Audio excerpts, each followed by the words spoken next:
Hello दोस्तों, आज हम ट्रोल मूवी एक्सप्लेन करेंगे। तो चलिए शुरू करते हैं। कहानी की शुरुआत में हमें एक लड़की को दिखाया जाता है जो पहाड़ के ऊपर जाने की कोशिश कर रहा होता है।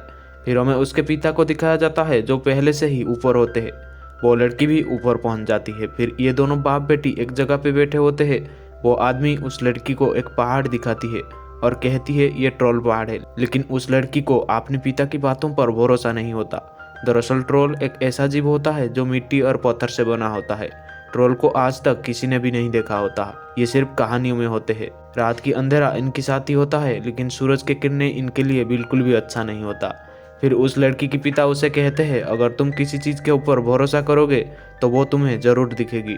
फिर वो लड़की ट्रोल्स के ऊपर थोड़ा बहुत यकीन करने लगता है, जिसे उसे सच में ट्रोल्स दिखाई देते हैं, जिसे देखने के बाद वो लड़की हैरान होता है। फिर कहानी यहाँ से आगे जाता है। अब हमें कुछ लोगों को दिखाया जाता है जो एक जगह पर खुदाई कर रहे होते हैं।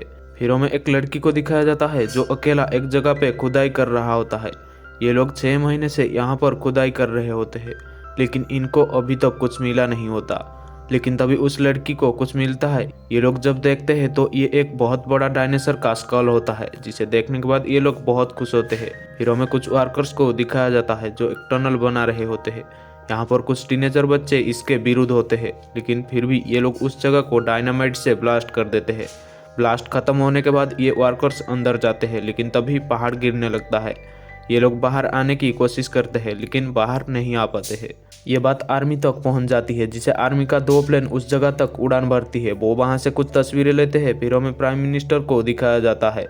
उन्हें ये सब फोटो दिखाया जाता है, जिसे देखने के बाद प्राइम मिनिस्टर हैरान होते हैं, क्योंकि ये जगह पूरी तरह से तहस नहस हो चुका होता है। फिर यहाँ पर मिलिट्री का एक हेलीकॉप्टर आता है और यहाँ से नोरा को लेके चला जाता है।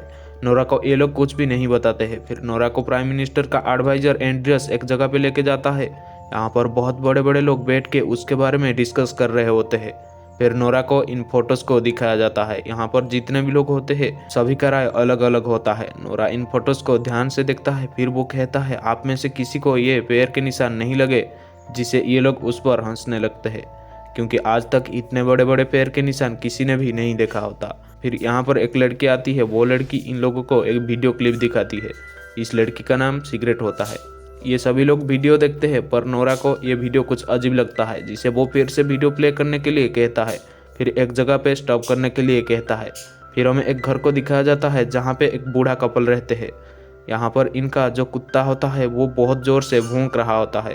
थोड़ी देर बाद इनका घर का सारा सामान हिलने लगता है, जिसे ये डर के बेसमेंट के अंदर चले जाते हैं। फिर ये लोग जब बेसमेंट से बाहर निकलते हैं तो इनका घर पूरी तरह से तबाह हो चुका होता है।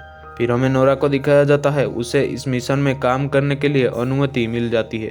फिर नोरा और प्राइम मिनिस्टर का एडवाइजर उस जगह तक एक हेलीकॉप्टर से जाते हैं। नोरा एंड्रियस को उसके पिता के बारे में कह रहा होता है। फिर वो जब नीचे देखता है तो नोरा उस घर को देख के हैरान होता है, क्योंकि वो घर बुरी तरह से तबाह हो गया होता है। फिर ये दोनों नीचे उतरते हैं। इनके पास कैप्टन होम आता है।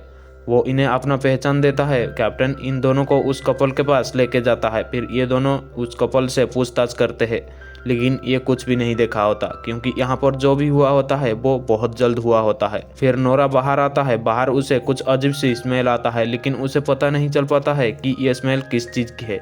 यहाँ पर भी वैसे ही निशान होते हैं। फिर ये तीनों हेलीकॉप्टर से उस निशान का पीछा करते हैं, लेकिन ये निशान थोड़े दूर जाके गायब होता है। इन लोगों को कुछ भी समझ में नहीं आ रहा होता है। फिर नोरा कहता है हमें किसी से मिलना होगा। ये लोग उस जगह तक पहुंच जाते हैं। यहाँ पर जो आदमी रहता है वो इनके ऊपर गन पॉइंट कर देता है, लेकिन जब नोरा अपना पहचान देता है तो वो आदमी गन नीचे कर देता है। ये नोरा के पिता होते हैं। फिर ये लोग उनके घर के अंदर जाते हैं। यहाँ पर नोरा का पिता बहुत रिसर्च किए होते हैं। ये लोग जब उन्हें वो वीडियो दिखाते हैं तो वो कहते हैं ये ट्रोल है, लेकिन इन तीनों को विश्वास नहीं होता, क्योंकि ट्रोल का सबूत आज तक कुछ भी नहीं होता। ये आदमी भी बहुत अजीब होता है। नोरा का पिता भी इनके साथ जाने के लिए निकल पड़ते हैं। नोरा का पिता हेलीकॉप्टर के अंदर नक्शा देख रहा होता है। फिर वो अचानक ही हेलीकॉप्टर रोकने के लिए कहता है। वो हेलीकॉप्टर से थोड़ा दूर जाता है और वहाँ पे अजीब अजीब हरकत करने लगता है, जिसे देख के नोरा उनके पास जाता है। नोरा और उसके पिता बात कर ही रहे होते हैं, तभी नोरा को एक बड़ी आंख दिखती है। उसके पिता भी ये सब देख लेते हैं, जिसे ये लोग हेलीकॉप्टर के पास दौड़ने लगते हैं। ये लोग सुरक्षित हेलीकॉप्टर को टेकअप कर लेते हैं। फिर ये लाइव वीडियो हेडक्वार्टर तक भेजते हैं, जिसे देखने के बाद ये लोग हैरान होते हैं। फिर ये चारों भी आर्मी कैंप तक पहुंच जाते हैं। नोरा यहाँ पर थोड़ा टाइम मांगता है लेकिन उसे टाइम नहीं दिया जाता बल्कि मिलिट्री को इस काम को दिया जाता है। फिर हमें नोरा को दिखाया जाता है जो यहाँ से अपना काम पर जा रहा होता है लेकिन उसकी पिता उसे समझाते हैं जिसे नोरा यहाँ पर रुक जाता है। फिर ये दोनों कैप्टन क्रिस को ले जाने के लिए रिक्वेस्ट करते हैं। पहले कैप्टन उन्हें मना करता है पर बाद में ले जाने के लिए मान जाता है। फिर मिलिट्री के सभी गाड़ियाँ उस तरफ जाने लगते हैं। ये लोग वहाँ पर बहुत जल्द पहुँच जाते हैं। आर्मी अपना पूरी तैयारी यहाँ पर कर लेता है। यहाँ पर जितने भी जवान होते हैं सभी आधुनिक हथियार से लैस होते हैं। फिर ये लोग उस जीप का इंतजार करते हैं। कुछ देर जाने के बाद वो जीप यहाँ पर आता है। एक टीम उनके ऊपर हमला करता है लेकिन इसका उस पर कोई असर नहीं होता। फिर ये सभी लोग मिलके उसके ऊपर हमला करते हैं। ये लोग उसके ऊपर बहुत ज़्यादा गोलाबारी करते हैं लेकिन इसका भी कोई फायदा नहीं।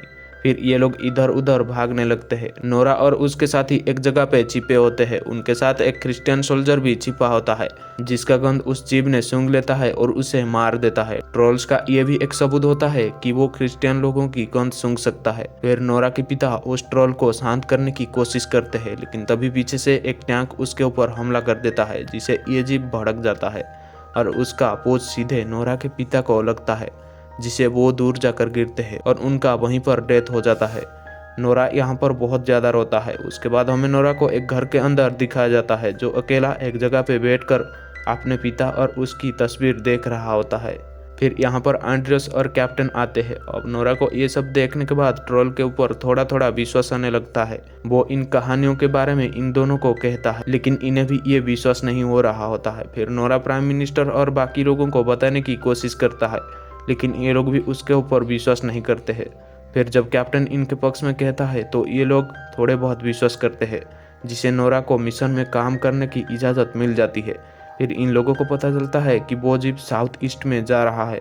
फिर हमें साउथ ईस्ट में एक चिल्ड्रन पार्क को दिखाया जाता है। यहाँ पर बहुत सारे बच्चे होते हैं और ये सभी बच्चे बहुत ज़्यादा खुश होते हैं लेकिन तभी यहाँ पर वो ट्रोल आ जाता है। ट्रोल जब यहाँ पर आता है तो ये लोग उसे देख के डर जाते हैं। तभी यहाँ पर घंटे का साउंड सुनाई देता है। दरअसल नोरा और उसके साथी हेलीकॉप्टर पे घंटा को बांध के ला रहे होते हैं। ये लोग जब हेलीकॉप्टर पास लाते हैं तो ये ट्रोल उस साउंड को बर्दाश्त नहीं कर पाता है। फिर वो सभी हेलीकॉप्टर्स को एक एक करके डिस्ट्रॉय करना शुरू कर देता है। एक हेलीकॉप्टर एक बच्चे के ऊपर गिर रहा होता है लेकिन ट्रोल उसे बचा लेता है। यहाँ पर सिर्फ एक हेलीकॉप्टर बचा होता है। ये खबर अब मीडिया में आ जाती है जिससे पूरी देश में हड़बड़ी मच जाती है। अब ये ट्रोल इनके देश की राजधानी ओस्लो की तरफ बढ़ रहा होता है। ये लोग भी हेडक्वार्टर में आ जाते हैं। इनका मिशन अब पूरी तरह से फेल हो चुका है। फिर नोरा प्राइम मिनिस्टर से दोबारा इजाज़त मांगता है और उन्हें समझाने की कोशिश कर रहा होता है लेकिन इस बार नोरा को कोई इजाज़त नहीं मिलता बल्कि उसे यहाँ से जाने को कहा जाता है। फिर ये कुछ लोग बैठ के ये डिसाइड करते हैं कि ये ओस्लो को बम से उड़ा देंगे लेकिन ये बात एंड्रियस को नहीं खलती जिसे वो यहाँ से उठ के चली जाती है। वो सीधे नोरा के पास जाती है। फिर प्राइम मिनिस्टर अपना स्पीच देता है। आर्मी भी यहाँ पर अपनी तैयारी कर रहा होता है और ओस्लो खाली कर रहा होता है।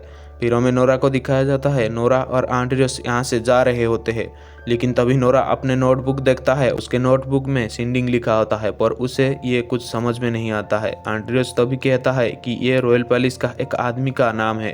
फिर ये दोनों गाड़ी घुमाते हैं और रॉयल पैलेस की तरफ जाने लगते हैं। ये दोनों रॉयल पैलेस पहुंच जाते हैं। उनसे मिलने वही आदमी आता है। वो आदमी नोरा को पहले से ही जानता है क्योंकि वो उसके पिता को जानता था। वो आदमी इन्हें एक जगह पे लेके जाता है। ये एक गुफा होता है। ये लोग जब अंदर जाते हैं तो अंदर बड़े बड़े कंकाल होते हैं जिन्हें देखने के बाद इनको ट्रोल के ऊपर भरोसा हो जाता है और इन्हें यहाँ पर और एक बात पता चलता है कि वो जो बाहर ट्रोल है ये उसका घर है और वो अपने परिवार के पास वापस आ रहा है। नोरा जब उनके हड्डियों पर टॉर्च जला के देखता है तो वो हड्डियाँ पत्थर में परिवर्तन होने लगते हैं जिसे इन दोनों को एक आइडिया मिल जाता है। फिर हमें उस ट्रोल को दिखाया जाता है जो लगातार आगे बढ़ रहा होता है। यहाँ पे जो सैनिक होते हैं वो इसके ऊपर हमला करते हैं लेकिन इसका कोई फायदा नहीं। यहाँ पर नोरा क्रिस को कॉल करता है। उसे उसका मदद करने के लिए कहता है। क्रिस उसका मदद करने के लिए मान जाता है। फिर हमें हेडक्वार्टर दिखाया जाता है। यहाँ पर ये लोग मिसाइल तैयार करने के लिए कोड वेरीफाई करते हैं जिसे एक फाइटर प्लेन मिसाइल लेके टेकअप हो जाता है। अब हमें एंड्रियस को दिखाया जाता है जो सिगरेट को कॉल करता है और उसे उनके सिस्टम को हैक करने के लिए कहता है। सिगरेट भी यहाँ पर मान जाती है। फिर कैप्टन क्रिस भी एक जगह पर पहुँच जाता है और तैयारी करना शुरू कर देता है। फिर यहाँ पर उसका दोस्त आ जाता है और ये सब मिलके तैयारी कर लेते हैं। अब यहाँ पर मिसाइल लॉन्च होने वाला होता है, लेकिन तभी सीक्रेट सिस्टम को फेल कर देता है जिससे मिसाइल लॉन्च नहीं हो पाता। यहाँ पर नोरा और आंड्रियस एक जगह पे खड़े होते हैं। इनके सामने विशालकाय ट्रोल होता है। फिर ये उसकी तरफ बढ़ चलते हैं। ये जब उसके पास जाते हैं तो वो कपड़ा खोल देते हैं, जिसे ट्रोल उस खोपड़ी को देख लेता है और उनका पीछा करना शुरू कर देता है। दरअसल ये दोनों रॉयल पैलेस से उस खोपड़ी को लाए होते हैं। वो खोपड़ी इनकी गाड़ी से एक जगह पे गिर जाती है, जिसे वो ट्रोल उस खोपड़ी को उठा के देखता है। वो जब उसे देखता है तो वो बहुत ज़्यादा दुखी होता है। गलती से उसके हाथ से वो खोपड़ी नीचे गिर जाता है और टूट जाता है, जिसे ये ट्रोल और भी ज़्यादा गुस्सा हो जाता है। फिर वो इनका पीछा और भी तेजी से करने लगता है। ये दोनों भी उस जगह तक पहुंच जाते हैं जहां पे क्रिस और उसके साथी होते हैं। फिर वो ट्रोल भी इनके पीछे पीछे यहाँ पर पहुंच जाता है। फिर ये लोग जल्दी से यहाँ पर जो लाइट सेट किए होते हैं उन्हें जला देते हैं, जिससे ये ट्रोल पत्थर में परिवर्तन होने लगता है। ट्रोल को यहाँ पर बहुत ज़्यादा दर्द हो रहा होता है, जिसे देखने के बाद नोरा को ये सब अच्छा नहीं लगता है। फिर वो उन सभी लाइट्स को ऑफ कर देता है और उसे यहाँ से जाने के लिए कहता है। वो ट्रोल भी यहाँ पर शांत होता है, लेकिन तभी यहाँ पर एक रोशनी होता है। ये रोशनी सूरज का रोशनी होता है। सूरज का रोशनी उसके ऊपर जब पड़ता है तो ट्रोल पत्थर में परिवर्तन होने लगता है, क्योंकि सूरज का रोशनी ट्रोल के लिए दुश्मन होता है। और देखते ही देखते नोरा के आंखों के सामने ट्रोल पूरी तरह से पत्थर बन जाता है। यहाँ पर ये सभी लोग जितना दुखी उतना ही खुश होते हैं। फिर यहाँ पर प्राइम मिनिस्टर आते हैं। प्राइम मिनिस्टर नोरा के ऊपर बहुत खुश होते हैं। यहाँ पर आंड्रियस भी अपना जॉब छोड़ देता है, क्योंकि वो एक राइटर बनना चाहता है। फिर ये दोनों यहाँ से निकल जाते हैं और ये कहानी यहीं पर ख़त्म हो जाती है। दोस्तों, अगर आपको ये मूवी अच्छी लगी है तो प्लीज़ वीडियो को एक लाइक करके चैनल को सब्सक्राइब कर देना।